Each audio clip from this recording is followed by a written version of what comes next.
আপনারা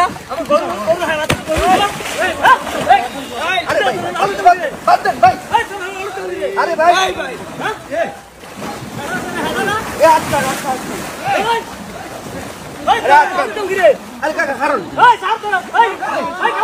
আসসালামু আলাইকুম।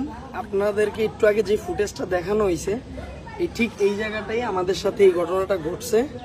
মানে আমি একটু বিস্তারিত বুঝাই বলি। আমরা কুমিল্লার ভিতরে আসছি। এই মাদ্রাসাটা একটু দেখান। মাদ্রাসাটা এটা হইলো শঙ্কুচাই উপজেলা হইলো বুড়িচং, মানে বুড়িচং এর ভিতরে।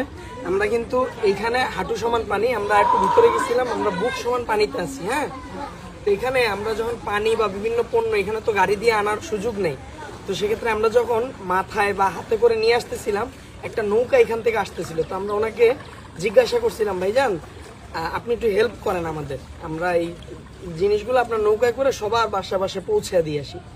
তো এটা বলতে বলতে এই যে আমার ভাই, উনি পানির বোতলটা যে কেসটা আপনারা ভিডিওতে দেখছেন যে নৌকার উপরে রাখছেন, উনি সাথে সাথে যে মাঝি ছিল দুইটা ফালাইয়া দিছে।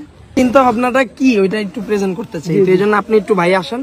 আপনি ঘটনাটা তো মোটামুটি দেখছেন আমাদের সাথে, আপনি একটু দর্শকদের সামনে একটু সংক্ষেপে বলেন যে আসলে আমাদের কি ভুল বা তার কি ভুল, সত্যিটা বলেন, কোনো সমস্যা নেই, পরে আমি সমাধানটা বলতেছি। না জি, আপনারা তো আসছেন ভাই আমাদের জন্য, আমাদের সহযোগিতা করার জন্য আপনারা আসছেন কষ্ট করে, ঠিক আছে। এটা যদি আমরা না বুঝি তাহলে এটা তো আমাদের দুর্ভাগ্য, ঠিক আছে। তো আপনাদের কাছে আমার সরি ভাই, কারণ যে এই ব্যাপারটা করছে আপনাদের সাথে, এটা এটা অনেক বড় অন্যায় করছে, ঠিক আছে, অনেক বড় অন্যায় করছে। আপনাদের কাছে ক্ষমা আছে, ঠিক আছে, এটা আপনারা ক্ষমার দৃষ্টিতে দেখবেন ভাই, ঠিক আছে। আচ্ছা, এখন এটার জন্য আমি একটু বলি, এই যে ভাইজান চুপ থাকেন, সবাই একটু চুপ থাকেন। আমি বলি, আমার রিকোয়েস্ট থাকবে ভাইজান, এই যে আপনার কাছে সবার ফার্স্টের ত্রাণটা যাদের সাথে আমাদের ঝামেলা হয়েছে তাদের ঘরে যেন যায়, ঠিক আছে। মানে না না এটা হলো বিষয়টা বুঝছেন ভাইজান।